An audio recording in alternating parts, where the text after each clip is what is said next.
Itu makamnya dan daerah rumahnya.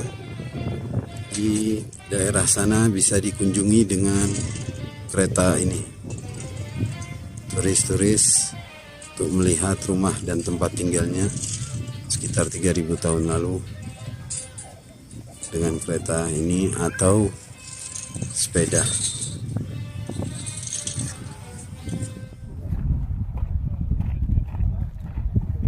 Jadi inilah makam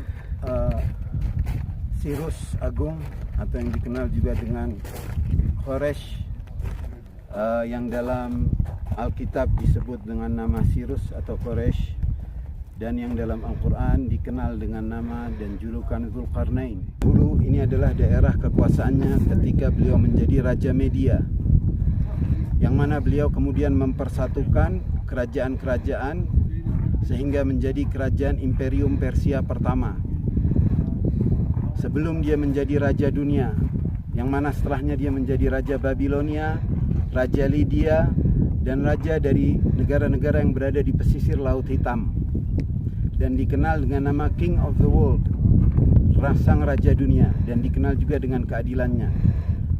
Dalam Al-Quran dia diberi keistimewaan yang luar biasa, yang mana di akhir kisah surat Al-Kahfi dinyatakan, Bismillahirrahmanirrahim, Inna makkanna lahu fil ardi wa atainahu min kulli syai'in sababa fa'atba'a sababa. Bahwasannya dia diberikan kemampuan dan otoritas di muka bumi, yang mana dia bisa mendapatkan segala sebab dari segala sesuatu. Min kulli syai'in sababa, dan itu adalah hal yang sungguh luar biasa. Fa'atba'a sababa. Ketika Rasulullah ditanya apa maksudnya fa'atba'a sababa, beliau menjelaskan bahwasannya Dzulqarnain punya kemampuan untuk bahkan mengendarai awan. Dalam riwayat dikenal hanya ada dua raja mukmin yang mana menguasai dunia, yaitu Sulaiman alaihissalam dan Dzulqarnain, atau juga yang dikenal dengan Sirus Agung. Banyak literatur yang mengatakan bahwasannya Dzulqarnain adalah Iskandar Agung, tetapi dengan sangat jelas dan gamblang bagi siapapun yang mengkaji bahwasannya itu tidak benar, karena Iskandar atau Alexander Macedonia itu hadir 2 abad setelah Sirus, setelah Dzulqarnain, dan dia juga bukan sosok yang beriman dan monoteis. Lebih jelasnya saudara kita Wisnu Tangga Prabowo juga sudah telah menulis sejarah Dzulqarnain antara Iskandar ataupun Sirus Agung, bisa dibaca. Saya juga dalam buku Misteri Al-Kahfi dan Khidir juga menjelaskan hal ini dan bagaimana perjalanannya, dan juga bagaimana ia mampu melintasi waktu, teleportasi waktu. Ada dicek selanjutnya di YouTube saya di playlist Misteri Al-Kahfi. Dan juga Dzulqarnain yang saya beri judul Dzulqarnain adalah Superman yang asli. Dia dengan keadilannya dan kekuatannya membantu banyak kaum di negara-negara. Setiap negara yang dia taklukkan, dia berlaku adil di sana. Dan jadi setiap kaum di negara yang dia kuasai senang dengan keberadaannya dan prajuritnya, dan bahkan meminta tolong kepada Dzulqarnain, sebagaimana ia juga berhasil mengurung kaum perusak Ya'juj wa Ma'juj di antara 2 gunung dengan kekuatan, dengan teknologi gelombang penutup radma yang terbuat kemungkinan besar adalah dari gelombang elektromagnetik, sehingga tidak bisa ditembus ataupun dilalui.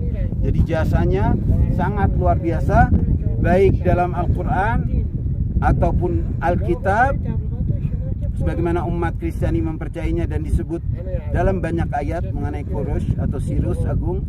Dan juga sejarah mempunyai data-data jelas mengenai King of the World atau Sang Raja Dunia atau Sang Raja 4 penjuru dunia, yaitu Dzulqarnain. Sirus 1, 2, 3, 4, 5, 6, 7. Kemudian di sanalah kuburannya di atas. Di dalamnya ada 2 kuburan. Kuburan dia dan kuburan istrinya di dalam. Kadang juga untuk orang-orang tertentu diberi izin untuk bisa masuk ke dalam.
Di antara hikmahnya di dalam surat Al-Kahfi, di kisah terakhir, yaitu kisah keempat adalah tentang Dzulqarnain, yaitu mengenai raja yang menguasai dunia tetapi bisa bertahan dengan sifat adilnya, sifat keadilannya yang menyeluruh, sehingga dia menjadi raja yang adil, raja yang baik, yang menolong setiap negara yang dilaluinya dan memenuhi sistem-sistem yang bekerja di bawahnya dengan keadilan.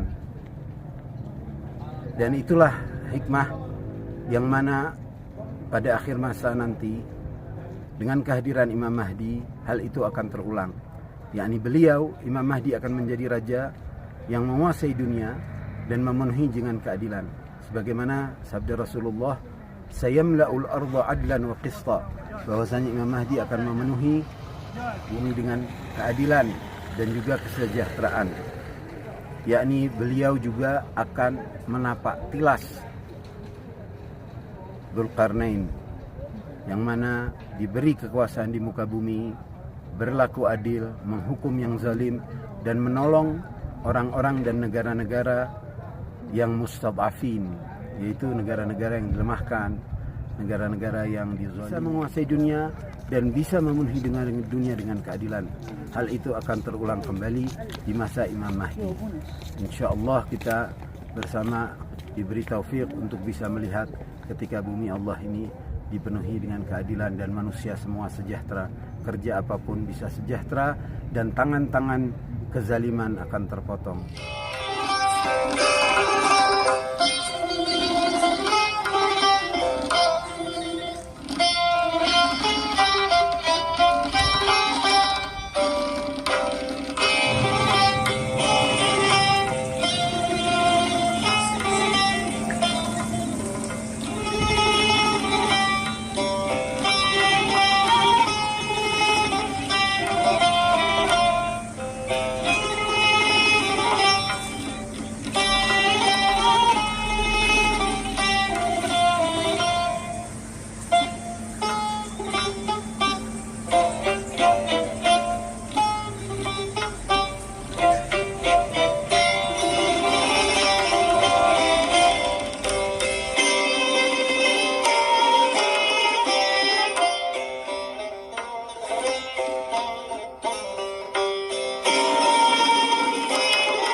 menetap di sini dan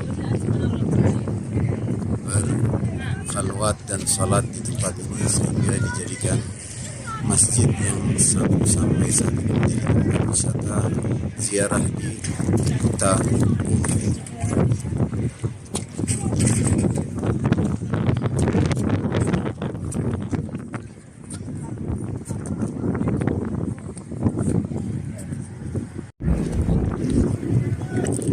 Hari ini malam Jumat banyak ziarah berkunjung dan ingin sholat maghrib di Masjid Khidir ini.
Bismillahirrahmanirrahim. Fawajada 'abdan min 'ibadina atainahu min 'indina rahmatan wa 'allamnahu min ladunna 'ilma.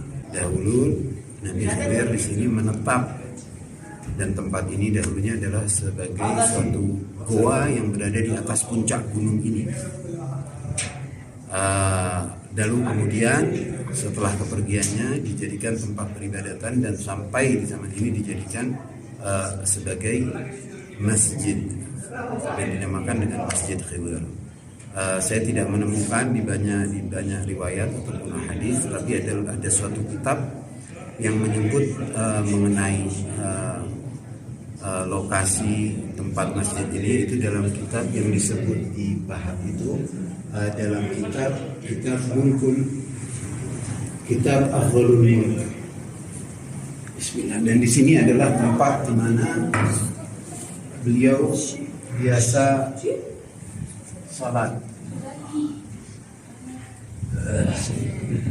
Tempat itu salatnya beliau.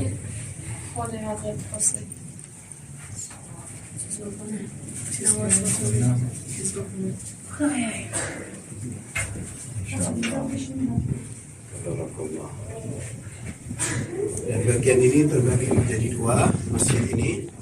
Sebagian adalah untuk kaum pria, dan di sana untuk sini ikhwan, dan di sana untuk akhwat atau para wanita.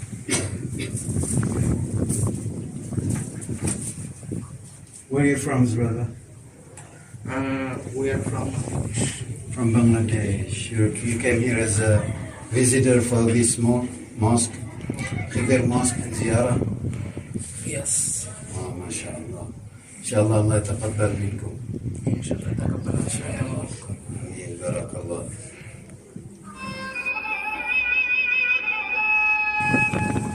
Pada malam Jumat seperti malam ini, jamaah biasa naik ke masjid seperti Masjid